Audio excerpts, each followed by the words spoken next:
Bienvenidos alumnos a vuestro curso de sistema nervioso. Les habla el doctor José Pérez, vuestro coordinador.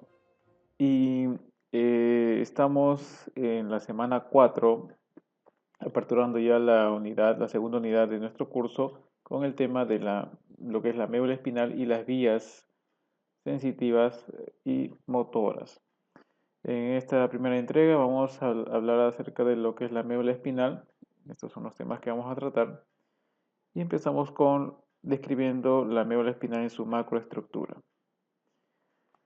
Antes de empezar la descripción de lo que es médula espinal, tenemos que tener en cuenta las funciones que cumple la médula espinal. Miren, la médula espinal es parte del sistema nervioso central y conecta lo que vendría a ser el encéfalo con el resto del cuerpo.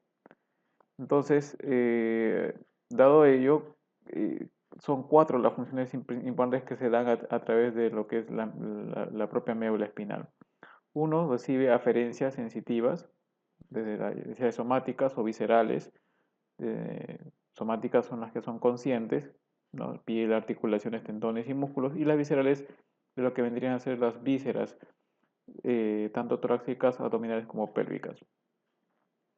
También la médula espinal contiene en la sustancia gris las neuronas motoras que controlan los músculos esqueléticos a través de las vías motoras somáticas, y también contiene las neuronas, las somas de las neuronas preganglionares que contactan con las neuronas postganglionares del sistema nervioso vegetativo, simpático y parte del parasimpático, y controla pues los músculos lisos cardíacos y la secreción del epitelio glandular.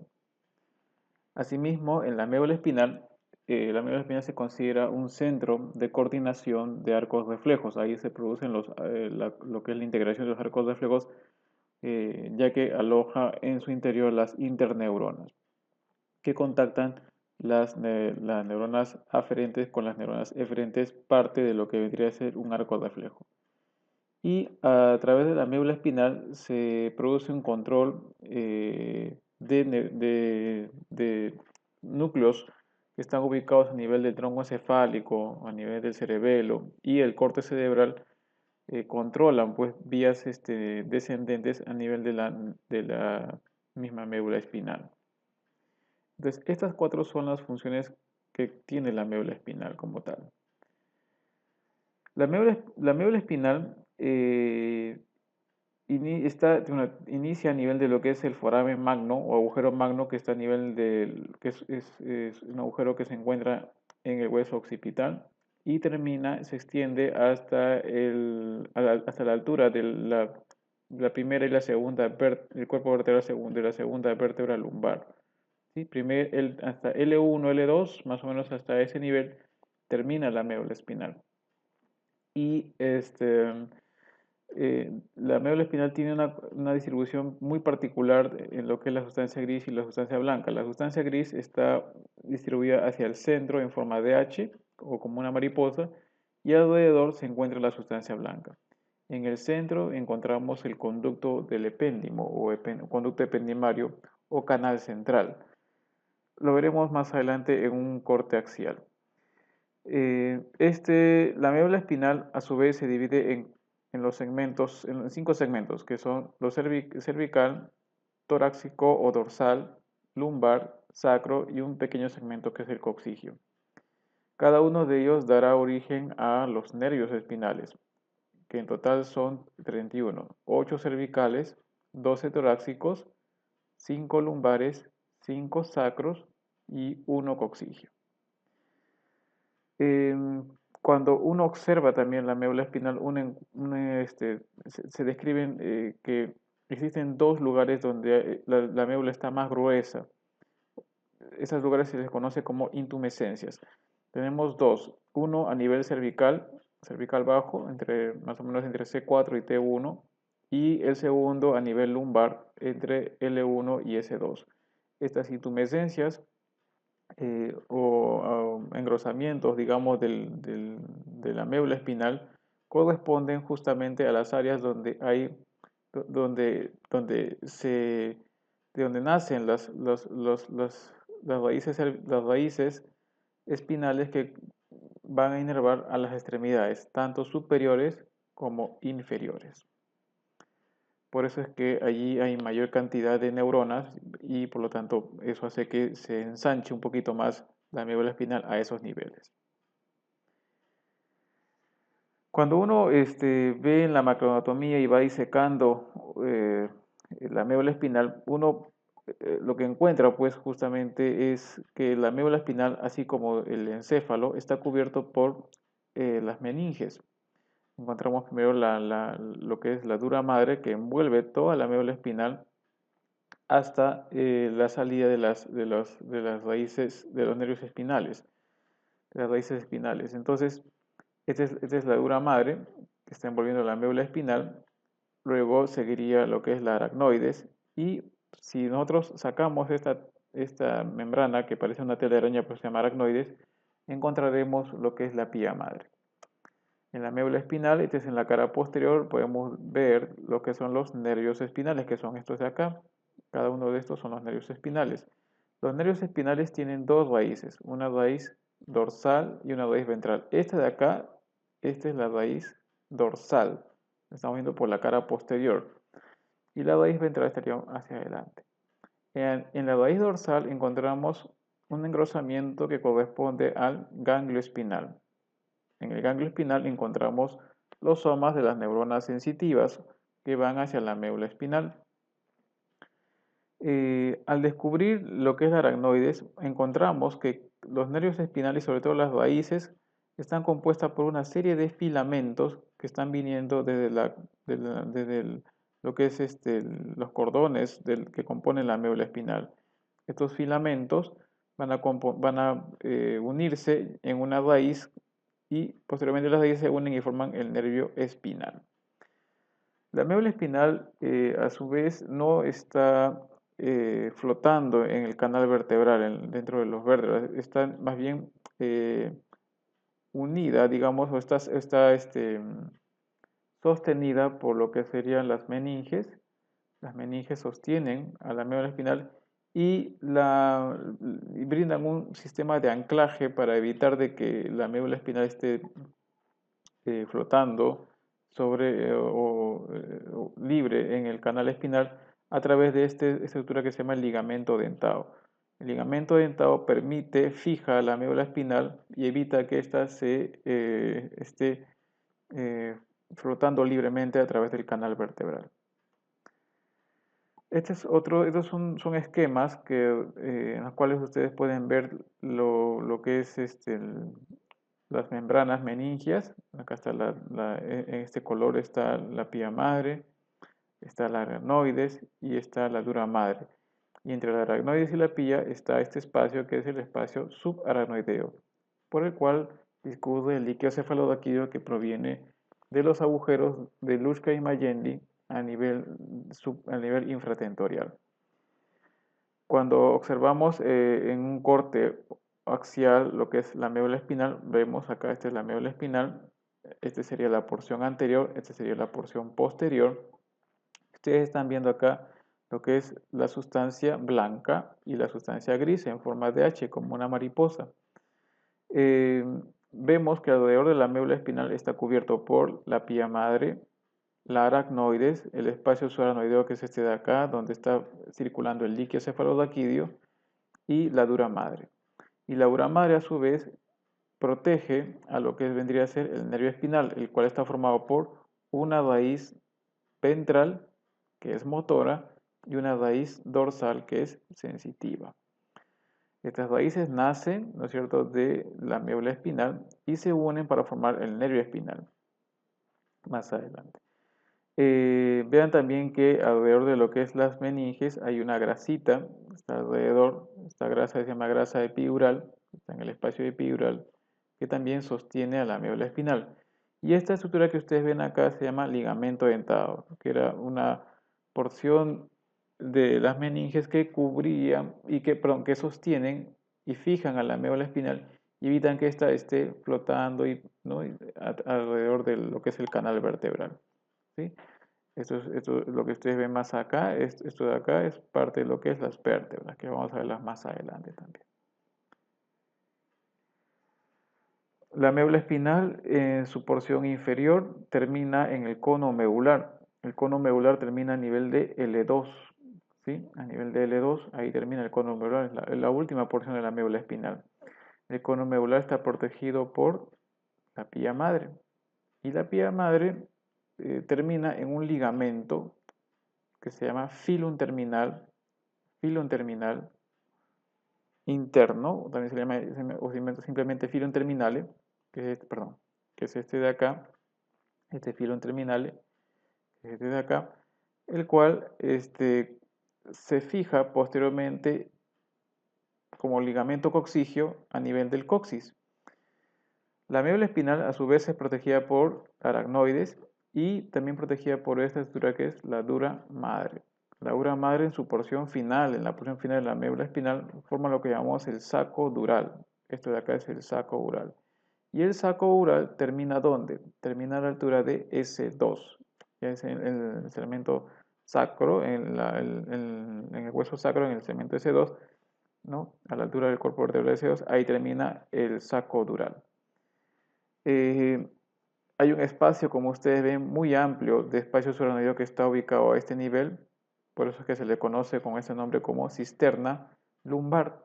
Y es el espacio a través del cual nosotros, cuando queremos obtener una muestra de líquido cefalorraquídeo, buscamos llegar con una aguja a través a través del estudio de la punción lumbar. ¿Sí? Ahora, de acuerdo que hay un verdadero espacio epidural a este nivel, no se ve eso en el cráneo no hay espacio epidural, pero acá sí podemos observar que hay un espacio epidural importante, ¿no? Entre lo que es el hueso y la región de la dura madre. Eh, También tenemos que tener en cuenta que existe una serie de raíces nerviosas que a este nivel que conforman lo que llamamos la cauda equina o cola de caballo.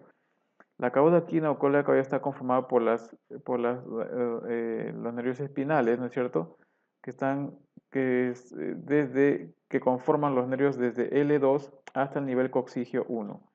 ¿Sí? O sea, desde L2 hasta coxigio 1, todos estos nervios que ven acá forman lo que llamamos la cauda equina. ¿Sí? Y está a nivel de lo que es la cisterna lumbar.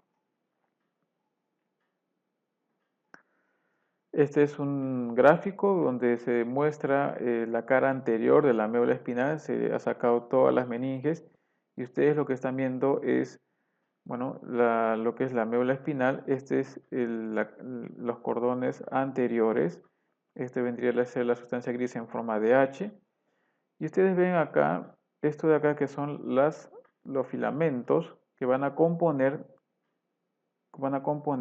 la anterior, la raíz anterior o ventral de lo que vendría a ser el nervio espinal.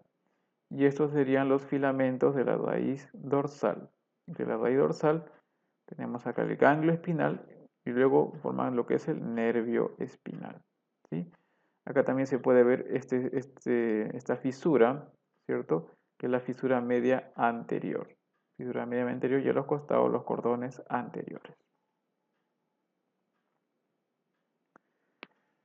Ahora, veamos algunos reparos anatómicos que debemos conocer para describir lo que son las vías ascendentes y descendentes en la médula espinal.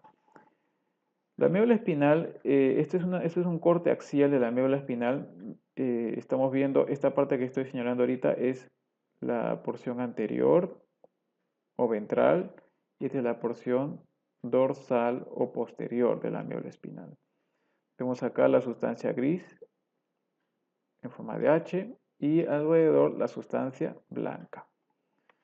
Muy bien, entonces veamos los reparos anatómicos. En la parte posterior encontramos primero un surco casi inexistente, que se llama el surco medio posterior. El surco medio posterior. Y hacia adelante tenemos un verdadero surco, por lo tanto se le conoce con el nombre de fisura, fisura media anterior. La fisura media anterior sí se puede observar y divide prácticamente la porción anterior de la médula espinal. Luego tenemos que tenemos tres cordones que vamos a observar acá. Primero, este cordón de acá se le conoce como cordón posterior. Este sería el cordón posterior del lado derecho, este sería el cordón posterior del lado izquierdo. Este es el cordón lateral, el cordón anterior. ¿Sí? Cordón anterior del lado izquierdo, ¿no es cierto? Cordón lateral, cordón posterior. Entonces, a los cordones también se les conoce, se les denomina, algunos libros lo denominan con el nombre de funículos, ¿no? Entonces, ese es otro nombre que se le puede acuñar. Por otro lado, el cordón anterior se extiende desde el surco medio posterior hasta este surco, que es el surco posterolateral. El surco posterolateral es es aquella porción de la médula espinal por donde ingresan las raíces, las fibras de las raíces posteriores, ¿sí? El surco posterolateral. El cordón lateral se extiende desde el surco posterolateral hasta el surco anterolateral, que está acá está señalado, el surco anterolateral, que es aquel lugar donde emergen las raíces, ¿no? Las fibras de las raíces anteriores o ventrales. Y el cordón anterior está delimitado por la fisura media anterior con el surco anterolateral. Muy bien. Los cordones contienen axones, ya sea mielínicos o sin mielina, ¿sí?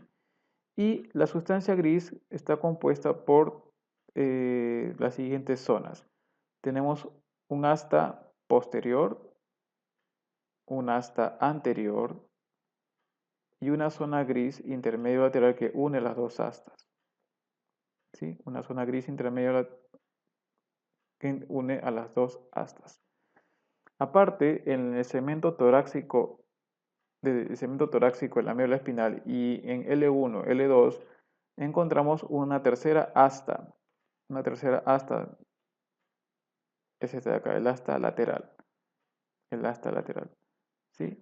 El asta lateral solamente se encuentra en esos segmentos porque allí se alojan los somas de las neuronas preganglionares del sistema nervioso simpático. ¿Ok? Entonces, estos son los componentes de lo que vendría a ser la médula espinal en su morfología externa. Otros puntos que me está olvidando es esto de acá, que es la comisura blanca anterior. Es una porción de la sustancia blanca importante. Está por delante de la sustancia gris que está alrededor de este conducto, que es el conducto del epéndimo o canal central. Recordemos que en biología, cuando se formaba el tubo neural, se formaba una pared del tubo, que esto vendría a ser lo que fue la pared del tubo, y esta parte era el conducto, ¿no? La luz del tubo, que si nosotros lo seguimos hacia el encéfalo, estaría en contacto con el sistema ventricular como tal. Y acá tenemos también otro punto importante que es el tracto posterolateral o del Isauer, que es una porción que está por delante de la lámina 1 del Rexel, acá a nivel del surco posterolateral. ¿Ok? Muy bien. Un punto que me estaba olvidando es que el cordón posterior es dividido a su vez en los segmentos torácico y cervical por un surco intermedio posterior, este de acá, surco intermedio posterior. Tenemos el surco medio posterior, surco posterolateral y entre ellos hay un surco más, que es el surco intermedio posterior. Ese surco intermedio posterior divide el cordón posterior en dos fascículos. El fascículo grácil, que es este de acá que está hacia la región medial, no sé si está medial, ¿sí? Y el fascículo cuneiforme que está más lateral. Estos fascículos son muy importantes porque van a dar información proprioceptiva eh, sensitiva, muy importante para lo que es la marcha y el estado de equilibrio. La disposición de las principales vías eferentes y aferentes las vemos en este gráfico. Este es un gráfico resumen donde se muestran las principales vías eh, sensitivas y motoras que ustedes deben aprender. Existen múltiples vías motoras y sensitivas, múltiples vías aferentes y eferentes a nivel de médula espinal. De todas ellas, estas las que les estoy mostrando en este momento son las más importantes que debemos aprender. Vamos a ver cuando tengamos la clase de vías motoras y vías sensitivas, vamos a ver todas las vías, vamos a describirlas y mencionarlas. Sin embargo, es bueno que ustedes se queden con estas vías de acá, estas que estamos viendo acá, que son las más importantes y las que ustedes deben recordar de su curso de aquí en adelante. Tenemos dos grandes vías, las vías motoras, que ya sabemos que son descendentes o eferentes, y las vías sensitivas, que son ascendentes o aferentes.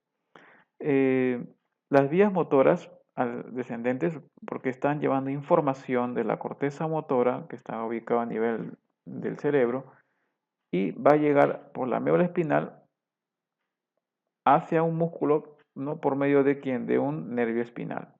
Entonces tiene que descender desde la corteza, ir por la médula espinal, salir por la raíz anterior y por el nervio espinal y llegar al músculo para efectuar el acto motor. La principal vía motora es la córtico-espinal, que se ubica en el cordón lateral. Acá lo tenemos. Y en este lado de acá tenemos las principales vías aferentes o sensitivas. Son aquellas que dan información del entorno, del exterior, hacia el cerebro, hacia el tálamo y hacia el cerebro, o sea, vías superiores, hacia centros superiores, perdón. Entonces acá tenemos tenemos las siguientes, hay dos grandes grupos. Estos de acá, que son el fascículo grácil y el fascículo cuneiforme, que son las vías del lemnisco medio, que están ubicados ¿en dónde? En el cordón posterior. El fascículo grácil siempre hacia la línea media, más pegadito a la línea media, y el cuneiforme más pegado hacia los segmentos laterales, hacia la porción lateral del cordón posterior. Mientras que en el cordón anterolateral tenemos dos fascículos, o dos tractos. El tracto espinotalámico anterior, que está ubicado en el cordón anterior, es el que da información del tacto, y el tracto espinotalámico lateral, como su nombre dice, está ubicado en el cordón lateral y da información de dolor y temperatura. Estos 1, 2, 3 y 4, estas cuatro vías son las más importantes que ustedes deben aprender. Como les digo, vamos a utilizar todas en las clases que nos toque de sensibilidad y en la parte motora. Sin embargo, al final usted debe aprenderse estas cuatro más importantes. Eh, Hablemos acerca de lo que es la somatotopía medular. ¿Qué cosa es somatotopía? Somatotopía es un término que se acuña a la distribución, a cómo están distribuidas las vías nerviosas o las neuronas en relación al cuerpo humano, en un segmento del sistema nervioso. ¿Sí? Veamos. Vamos a verlo con lo que es la médula espinal. Miren, eh,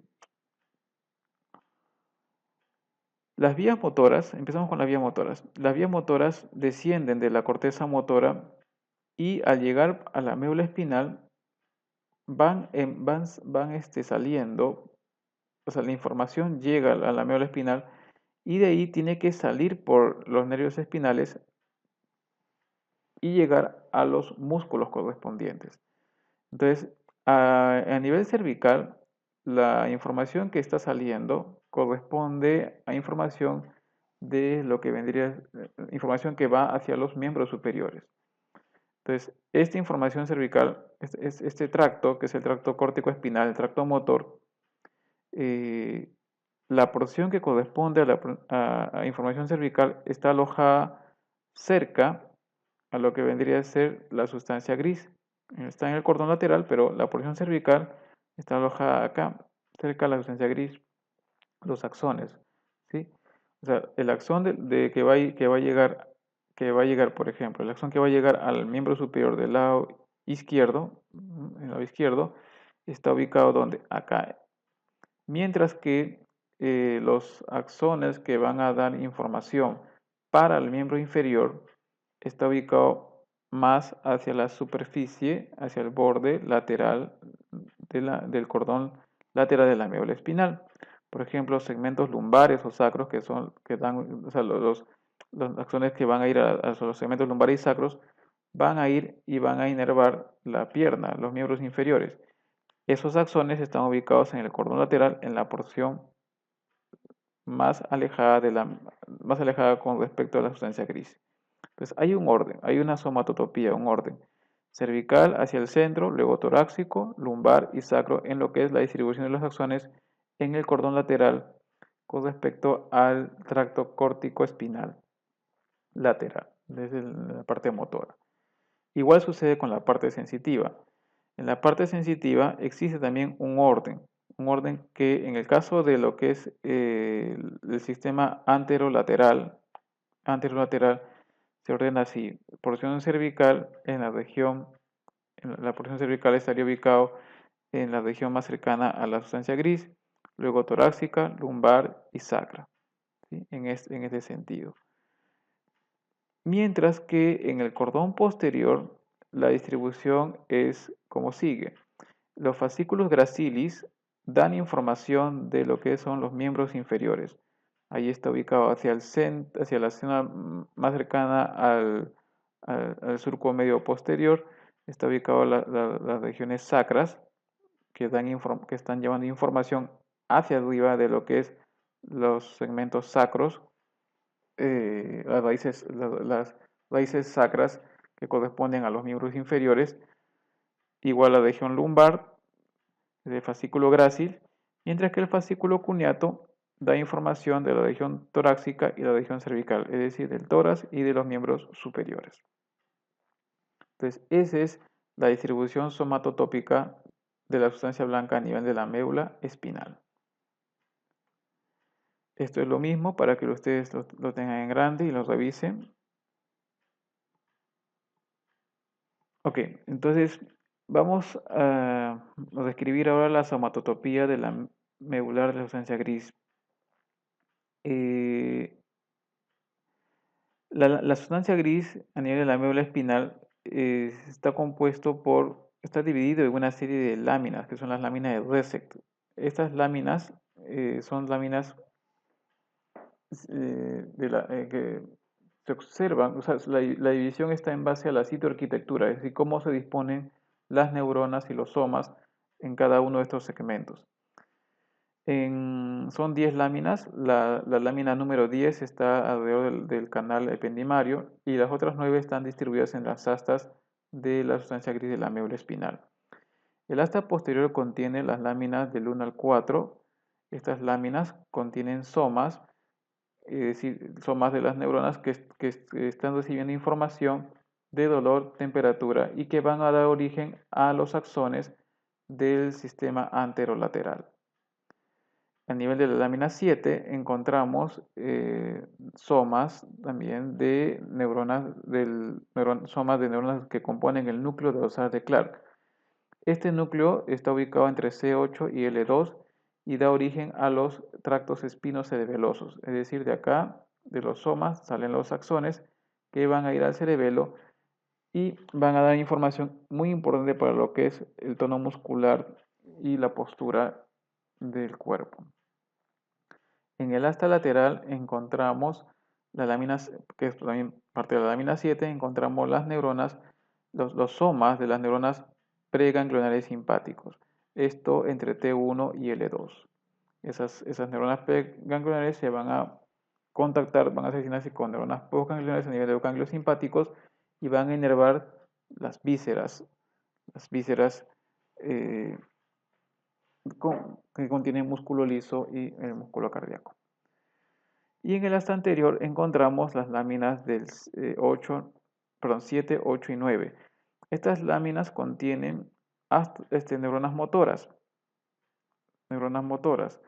Algunas van a ir hacia el cerebelo, otras, la mayor parte de ellas, son neuronas motoras somáticas, que van a salir por la raíz anterior y van a llegar hacia los músculos esqueléticos, tanto axiales como apendiculares. Y ahí también encontramos algunos núcleos importantes como son el núcleo espinal accesorio y el núcleo del frénico.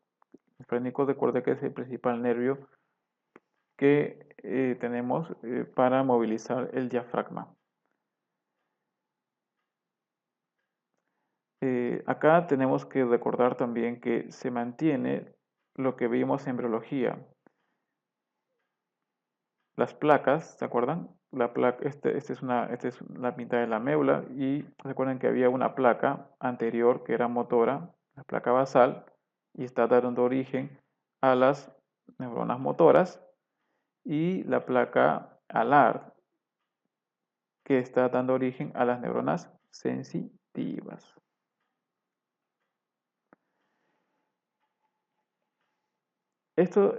Acá tenemos dos conceptos acá que debemos recordar. Uno es la distribución de la sustancia gris y blanca por segmentos y la distribución de la sustancia gris en relación al tipo de inervación que tenemos muscular.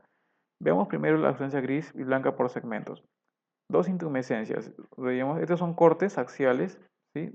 El número 1 corresponde al segmento cervical. Vean lo grueso, tanto en sustancia gris y sobre todo en sustancia blanca. Acá se están reuniendo todos los axones de los segmentos medulares que han ascendido. Desde el segmento cervical, bueno, desde el segmento sacro y lumbar están ascendiendo por acá y se van juntando después con los segmentos torácicos y finalmente se juntan con los axones de la región cervical. Entonces acá hay una intumescencia también por el acúmulo de neuronas motoras en las astas anteriores que van a dar origen a los axones de la raíz anterior de los nervios espinales cervicales que inervan las extremidades superiores. A nivel torácico, número 2, encontramos que se pierde ya el fascículo grácil. Antes encontramos los dos fascículos, el grácil y el cuneatus. Pero a partir del segmento T6 y en adelante y hacia abajo, ya no encontramos el fascículo grácil. Pero ya no encontramos el fascículo cuneatus, solamente el fascículo grácil, que da información o que está llevando información de los segmentos lumbosacros. En el asta lateral de estos nervios encontrábamos lo que era el núcleo torácico posterior de Clark, que era muy importante porque daba información al cerebelo, y encontramos también en el asta lateral sobre todo los somas de las neuronas preganglionales simpáticas, ¿no? Entre lo que es T1 hasta L2. A nivel lumbar encontramos otra intumescencia. ¿Por qué? Porque hay un acúmulo de sustancia gris, sobre todo sustancia gris, que va a dar origen a los axones que van a formar los nervios espinales lumbares y sacros que inervan los músculos de los miembros inferiores. Y a nivel sacro encontramos a nivel de lo que vendría a ser los segmentos el asta lateral, que ya no se ve muy poco esto, ya no se ve el asta lateral, pero ahí se encuentran a nivel de S2 y S4 los somas preganglionares parasimpáticos, que conforman lo que llamamos el núcleo visceromotor sacro. Recuerde usted que el sistema nervioso vegetativo tiene dos orígenes: cráneo sacro, que es el parasimpático, desde acá, cráneo a nivel de lo que es nervios craneanos, y sacro a nivel de estos segmentos sacros, ahí tenemos neuronas parasimpáticas, y el segmento simpático que está originándose de dónde, de la región torácica, a nivel de las astas laterales, ¿no? Desde T1 hasta L2.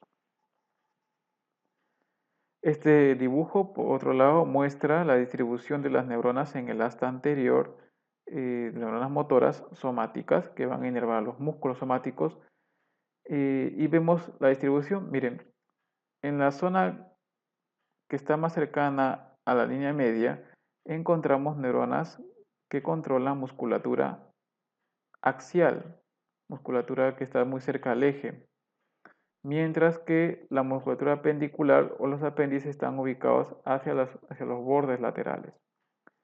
Por otro lado, músculos o las neuronas motoras que controlan músculos extensores están ubicados en una región ventral con respecto a las neuronas motoras que controlan los músculos flexores que están en una región más dorsal. Esa es la distribución somatotópica de las neuronas motoras en el asta gris ventral. La vascularización de la médula espinal depende de dos arterias.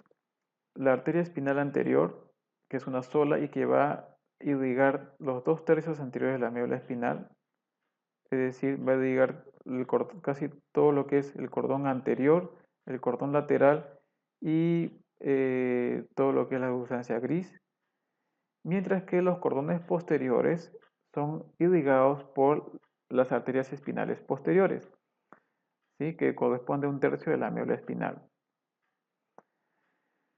Las arterias radiculares se les llama así a aquellas arterias que irrigan las raíces espinales y los ganglios espinales. Las arterias espinales y posteriores, estas dos, tienen,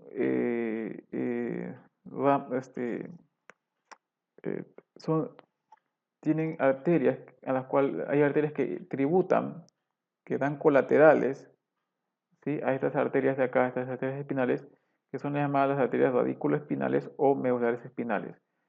Estas arterias son ramas de arterias intercostales que están naciendo de la aorta, arteria aorta.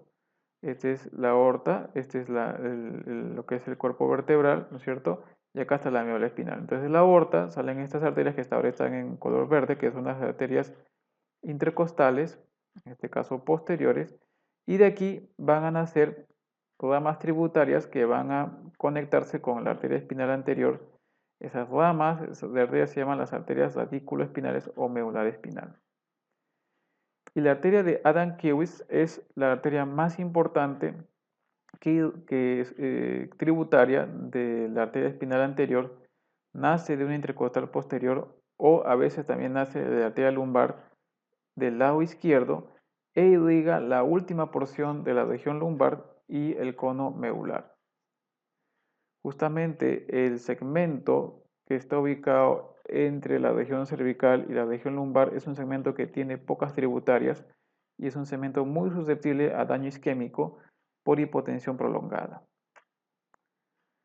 Este es un dibujo que ilustra muy bien el origen, la irrigación de la médula espinal. Ustedes ven acá, esta es la arteria espinal anterior, que es la que va a irrigar los 2/3 anteriores de la médula espinal. Y estas dos de acá, que están viendo acá, son las arterias espinales posteriores. Ambas arterias provienen de esta arteria que se llama la arteria vertebral. La arteria vertebral es una rama de la subclavia que es a la vez rama de, bueno, en este caso este es el tronco brachiocefálico del lado derecho, que es rama de la arteria aorta, ¿sí? Acá también la subclavia, ¿no es cierto? Tenemos acá la arteria vertebral. La arteria vertebral asciende por lo que son los forámenes transversos, agujeros vertebrales de las vértebras cervicales, ascendiendo y a nivel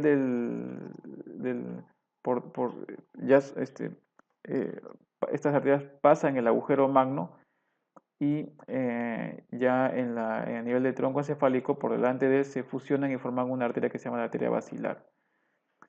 Antes de fusionarse, dan origen a esta arteria espinal anterior. Y la arteria espinal anterior es la que va a irrigar los 2/3 anteriores de la médula espinal. Y miren ustedes que hay una serie de arterias tributarias colaterales que dan circulación colateral a esta arteria espinal anterior, o sea, le tributan, le ayudan con sangre, que son las arterias segmentarias medulares o espinales, también conocidas como ellas. Muchas de ellas son ramas de la misma arteria vertebral y en segmentos posteriores son ramas de arterias intercostales. Veamos hacia abajo. Si descendemos y vemos lo que es la médula espinal, este es el cono medular, la parte final de la médula espinal y luego la caudequina. Y vean que acá está la arteria espinal anterior y acá están las dos arterias espinales posteriores. ¿Sí? Y vean que hay una serie de arterias que están colaborando, están tributando sangre, que son arterias medulares segmentarias o espinales provenientes de las arterias intercostales posteriores. Estas arterias intercostales son ramas de la arteria aorta. Y observen ustedes esta arteria grande, muy importante, que es la arteria de Adamkiewicz. Esta arteria da una irrigación, aporta irrigación a lo que es el segmento lumbar y la parte final del cono medular, la parte final de la médula espinal. Entonces, este segmento, esta arteria de Adamkiewicz proviene de una arteria intercostal posterior, a veces de la arteria lumbar, y casi siempre viene del lado izquierdo. Viene del lado izquierdo. Entonces, ¿no? Es una arteria que proviene del lado izquierdo. Entonces, esta zona del cono medular y la zona lumbar está bien irrigada, tiene un buen aporte. La zona cervical también tiene un buen aporte. Sin embargo, el segmento torácico que queda entre estos dos, sobre todo el torácico intermedio, el torácico medio, es un segmento que tiene muy pocas colaterales y ante un cuadro de shock o hipotensión prolongada puede dañarse por isquemia, ¿no? Por la isquemia prolongada. ¿Ok? Muy bien, veamos ahora lo que son los nervios daquídeos. Miren, un nervio daquídeo es este de acá. En este esquema hemos dibujado lo que es la médula espinal, el asta posterior, el asta anterior, los cordones posteriores, lateral, cordón anterior, y habíamos visto que el nervio espinal tiene dos raíces, una raíz posterior o dorsal y una raíz anterior o ventral. La raíz ventral es la raíz motora y la raíz posterior es la raíz sensitiva. Entonces, veamos qué elementos o qué tipo de axones vamos a encontrar en cada una de las dos raíces. En la raíz ventral o motora encontramos axones de neuronas motoras. Y tenemos dos tipos de neuronas motoras. Neuronas motoras somáticas y neuronas motoras viscerales. Como su nombre lo dice, somático, es el sistema nervioso somático, va a inervar ¿qué cosa? Los músculos esqueléticos. Los músculos que nosotros podemos ver por voluntad. Y estas neuronas somáticas o estas motoneuronas son de dos tipos, alfa y gamma.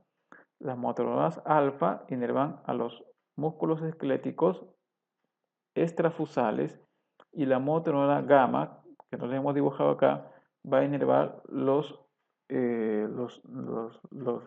usos musculares, ¿sí? Los usos musculares.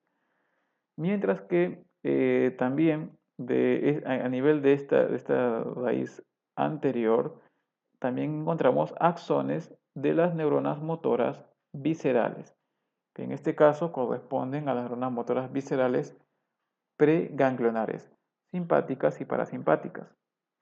Las simpáticas, como estamos diciendo, vienen desde el segmento T1 hasta el L2 y las parasimpáticas desde el segmento S2 y S4. Estas neuronas preganglionares tienen que, primero, antes de llegar a su lugar, hacen sinapsis con otra neurona, que es la neurona postganglionar, en un ganglio neurovegetativo, simpático parasimpático, y luego esta segunda neurona postganglionar, es la que va a dar sinapsis sobre los músculos lisos o cardíacos, dependiendo del segmento. ¿Sí? O sea, estos van a dar inervación a lo que es la vejiga, el tubo digestivo, el corazón, en fin. Mientras que lo que es el músculo eléctrico es solamente con las neuronas motoras alfa o gamma. El neurotransmisor de estas dos neuronas es la acetilcolina. Por otro lado, el nervio espinal está compuesto por la raíz, una raíz sensitiva que es una raíz dorsal. La raíz ventral era motora, como vimos anteriormente. Ahora vamos a ver qué componentes o qué tipo de acciones encontramos en la raíz sensitiva. Recuerde que la raíz sensitiva está formada por axones de estas neuronas pseudomonopolares, ¿cierto? Cuyos somas se encuentran ubicados acá, en el ganglio espinal. Entonces tenemos, así como vimos en el motor, había unas neuronas de tipo somáticas y otras de tipo visceral, acá también las hay. Hay neuronas aferentes, somáticas, generales, son aquellas que van a llevar información de tipo propiocepción. Esa es una información que viene de los músculos, tendones, los usos musculares, y esterocepción, que es información que viene de la parte más externa del cuerpo, que es la piel, ¿sí? Dolor, temperatura y presión. Esta información viene, ¿cierto?, por la raíz posterior del nervio espinal. Y otro tipo de acción que encontramos son axones de las neuronas aferentes viscerales, es decir, de las vísceras, ¿sí? De las vísceras, corazón, tubo digestivo, en fin. Las vísceras también llevan información sensitiva, ¿sí?, a través de esta raíz posterior. Los neurotransmisores que encontramos en estas neuronas sensitivas son el glutamato, sobre todo el glutamato es un neurotransmisor que se encuentra sobre todo en axones mielínicos y de calibre grueso. Estos van a formar parte de lo que es el cordón posterior también. Sustancia P y el péptido relacionado con el gen de la calcitonina. Este es un gráfico extraído del libro de Haynes, donde ustedes pueden explorar más sobre el contenido de estas dos raíces. Les dejo para que ustedes la revisen con más detenimiento. Y hablemos un poquito acerca ya de la anatomía, de la estructura del nervio espinal. Como les decía, dos raíces conforman el nervio espinal.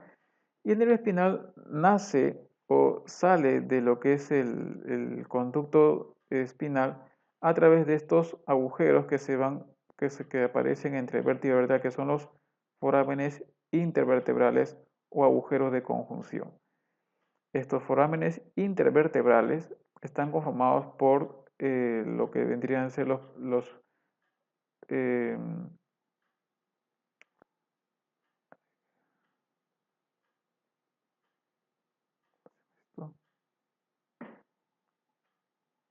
pedículo, lámina, pedículo, ¿no? Los transversos.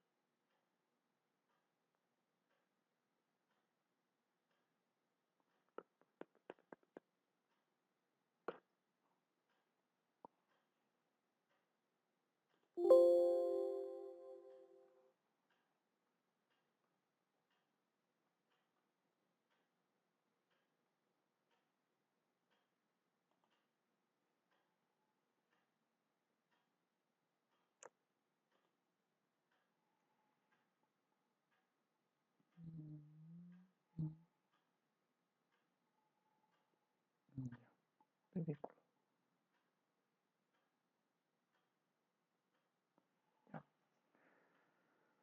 Bueno, hablemos acerca de lo que es el origen, cómo es que sale el nervio espinal de la médula espinal y la relación de estos con los cuerpos vertebrales. Bueno, cada nervio espinal sale a través de un agujero que está ubicado entre vértebra y vértebra, que son estos forámenes intervertebrales o agujeros de conjunción. Y los agujeros de conjunción, a través de ellos nace el nervio espinal. El primer nervio espinal, C1, nace entre lo que vendría a ser el hueso occipital y la primera vértebra cervical, que es el atlas. El segundo nervio espinal, C2, nace entre el cuerpo vertebral del atlas y el axis, que es la segunda vértebra cervical. Y el tercer nervio cervical nacería entre C2 y C3.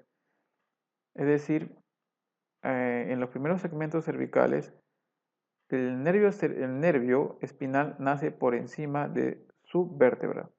C1 nace por encima del cuerpo vertebral de C1.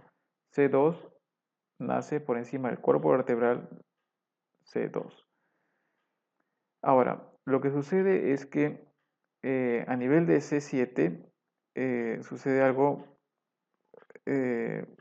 sucede algo diferente. Lo que sucede es que nosotros tenemos en total son 7 vértebras, 7 huesos, pero tenemos 8 nervios cervicales.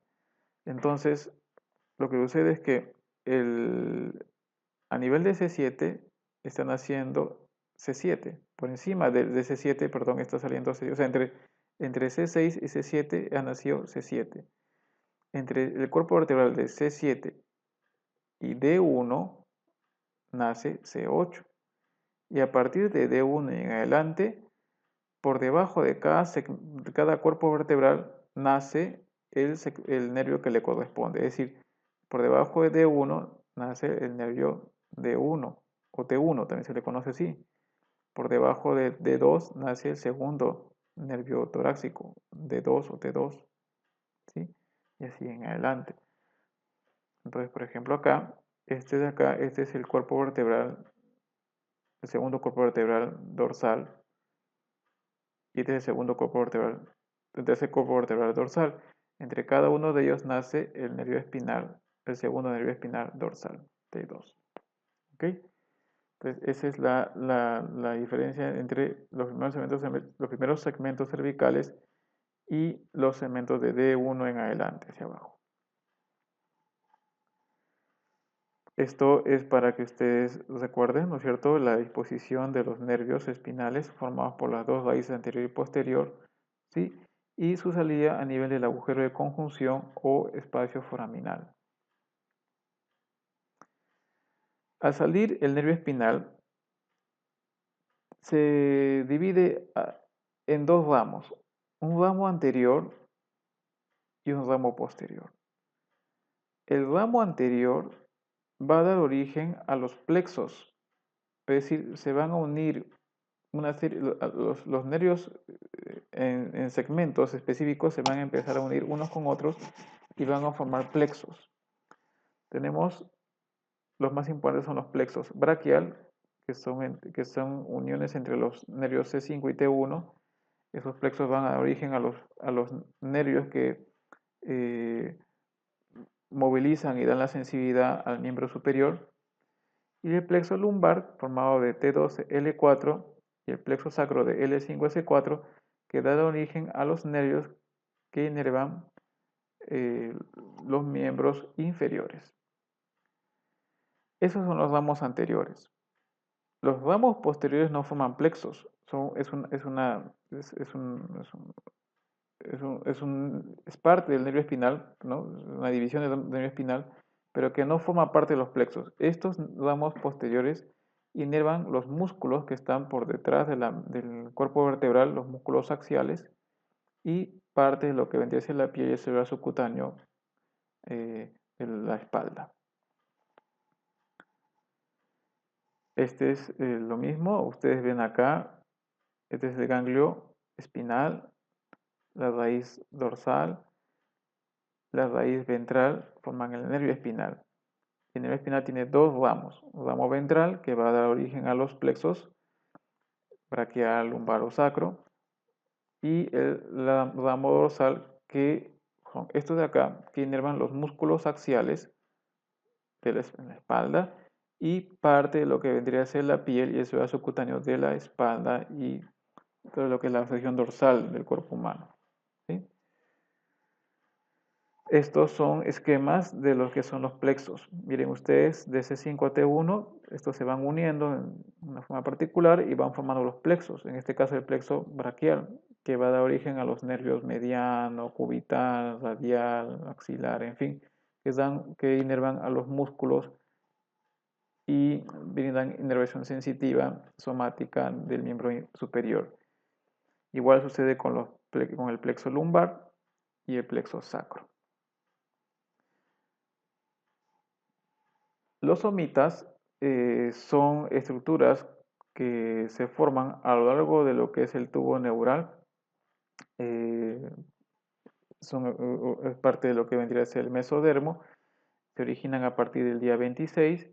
Y estos somitas, estos que ustedes ven acá como especie de bultitos que se ven a lo largo del cordón, del tubo neural, perdón, estos bultitos, estos somitas, van a dar origen a estructuras que van a conformar la piel, eso se llama dermatoma, los músculos esqueléticos que son los miotomas y los huesos y tendones que son los esclerotomas. Cada somita va a formar la piel, el músculo y los huesos de un segmento corporal particular del cuerpo humano. Así, por ejemplo, en lo que son los dermatomas, cuando los somitas crecen y en el adulto uno ve el desarrollo de estos somitas, vemos que, por ejemplo, han dado origen a los dermatomas, es decir, segmentos de piel que tienen una inervación particular. Las raíces, por ejemplo, C2 y C3, estas son raíces espinales, ¿no es cierto? C2 y 3 dan inervación a lo que vendría a ser la parte posterior del cráneo, el cuello. C4 los hombros. El tercer dedo está siendo inervado por raíces que vienen de C7. Luego a nivel de las tetillas o pezones, T4. T10 es el ombligo. L1 el pliegue inguinal. L3 es la rodilla. L5 el dedo gordo del pie. S1 el dedo más pequeño del pie. Y la región perianal, S3, S4, S5. Y esto vendría a ser lo que es la inervación segmentaria motora, que depende de los miotomas. Vamos a verlos con más detenimiento cuando veamos la parte de motor, la parte de inervación motora. Esto es en gráficas para que ustedes vean lo que vendría a ser la distribución de lo que fueron los somitas en el adulto. Dermatomas, miotomas, y esto de acá son los esclerotomas. Hay un orden en lo que es la inervación de cada una de estas estructuras de la piel, de los músculos y los huesos, que dependió de cómo llegaron a inervarse por efecto del desarrollo de los somitas. Igual sucede en el miembro inferior.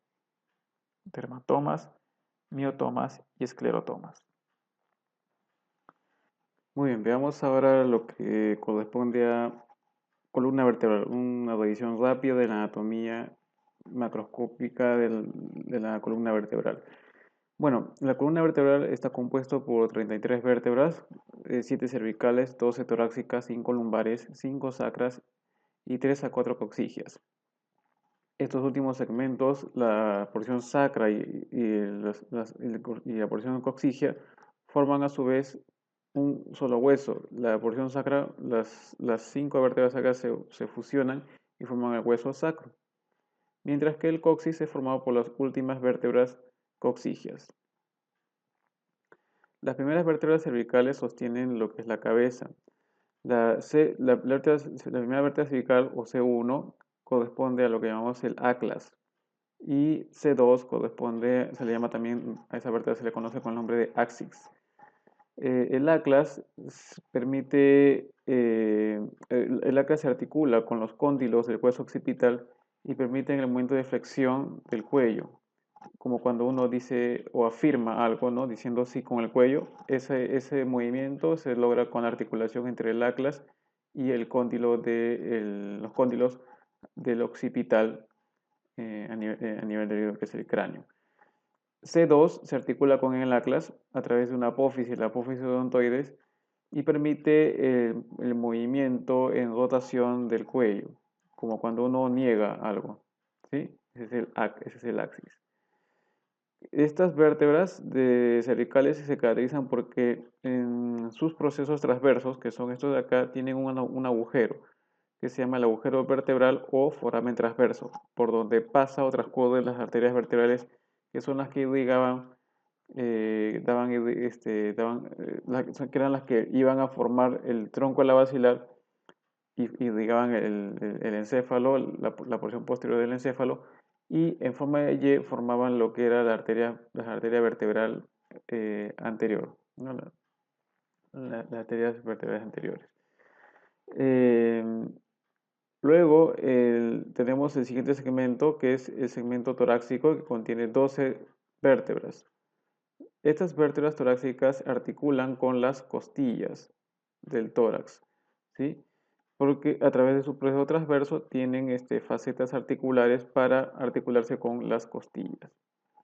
Las vértebras lumbares, las últimas vértebras separadas, porque después vienen los elementos sacros y circuncisivos que están unidos.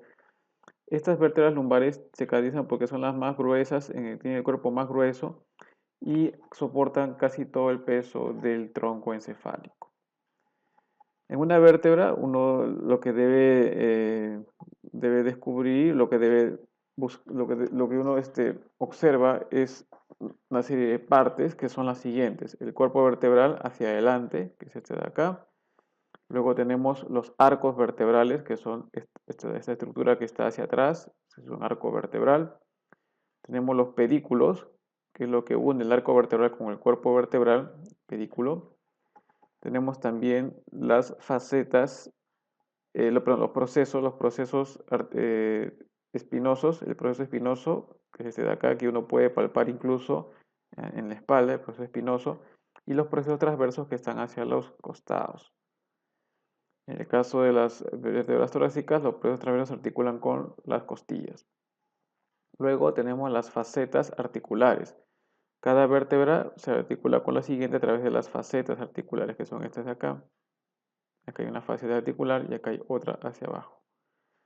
¿Sí? Permiten la articulación entre vértebra y vértebra. Tenemos también las láminas, que son estas estructuras que estoy señalando ahorita, las láminas. Aquí hay una lámina. ¿Sí? Y tenemos los forámenes. Tenemos dos. El foramen vertebral, que, que en conjunto va a formar el canal vertebral por donde pasa la médula espinal con las meninges. Y entre vértebra y vértebra se forma el agujero de conjunción, o también llamado foramen intervertebral, que está acá, por donde salen los nervios espinales. ¿Okay? Asimismo, alrededor de lo que son las vértebras, existen una serie de ligamentos que ajustan y sostienen toda la columna vertebral en su conjunto. Los ligamentos más importantes son el ligamento longitudinal anterior, que es el que vemos acá, delante del cuerpo vertebral, y detrás del cuerpo el ligamento longitudinal posterior. Tenemos también los ligamentos supraespinoso, interespinoso y este de acá que es el ligamento intertransversal. Este es un dibujo donde se muestran nuevamente las partes de una vértebra en perfil, cuerpo vertebral, pedículos, arcos vertebrales, tenemos las láminas, proceso espinoso, procesos transversos y las carillas articulares entre vértebra y vértebra. Este es el foramen intervertebral o agujero de conjunción por donde nacen los nervios espinales. En una resonancia magnética uno puede apreciar también las partes de las vértebras, el cuerpo, los procesos espinosos hacia atrás. Este es el agujero de conjunción donde están saliendo las raíces, están saliendo los nervios espinales. Y observe también entre vértebra y vértebra, entre cuerpo vertebral y cuerpo vertebral encontramos el, el disco intervertebral. Este es un disco intervertebral que lo vemos acá en esta zona. ¿Sí? Los discos intervertebrales están formados por el anillo fibroso y el núcleo pulposo. Las vértebras, la columna vertebral conforma una serie de curvas normales fisiológicas denominadas lordosis cervical, cifosis torácica, lordosis lumbar y una cifosis sacra. Estas curvaturas aparecen cuando el niño en su desarrollo va aprendiendo a caminar. Y este es un dibujo de las características generales de de las vértebras por segmentos. Las vértebras cervicales se caracterizan por tener un cuerpo muy pequeño, muy delgado, pero tienen estos procesos, estos agujeros a nivel de los procesos transversos por donde pasa la arteria vertebral. Esa es la característica de las vértebras cervicales. Las vértebras torácicas se caracterizan ¿por qué? Porque tienen estos procesos transversos que se articulan con las costillas. Y la característica de las vértebras lumbares es de gran tamaño del cuerpo vertebral comparado con las otras vértebras. Para finalizar, señalemos los reparos que debemos tener para realizar una punción lumbar. A efectos de hacer una punción lumbar, el paciente debe estar en una posición en decúbito lateral y uno lo que hace es, por anatomía palpatoria, uno palpa la cresta ilíaca, ¿sí? La cresta ilíaca, y la cresta ilíaca y traza una línea horizontal que une los dos extremos de la cresta ilíaca. Se supone que esa línea está pasando entre la apófisis espinosa de L3 y la apófisis espinosa de L4. Entonces estamos a este nivel, entre L3 y L4, ¿sí? Allí es donde se coloca la aguja de punción lumbar y se penetra la médula, la dura madre para llegar a la cisterna lumbar, recogiéndose el líquido que está alojado a este nivel. Recuerde usted que el cono medular termina a nivel de L1, L2. Entonces no hay ningún problema en colocar la aguja, no se va a dañar el cono y se puede obtener tranquilamente la muestra del líquido cefaloraquídeo. Muy bien, queridos alumnos, este ha sido el final de la primera parte de la semana 4. Los espero en el siguiente video sobre lo que son vías ascendentes y receptores sensitivos. Nos vemos.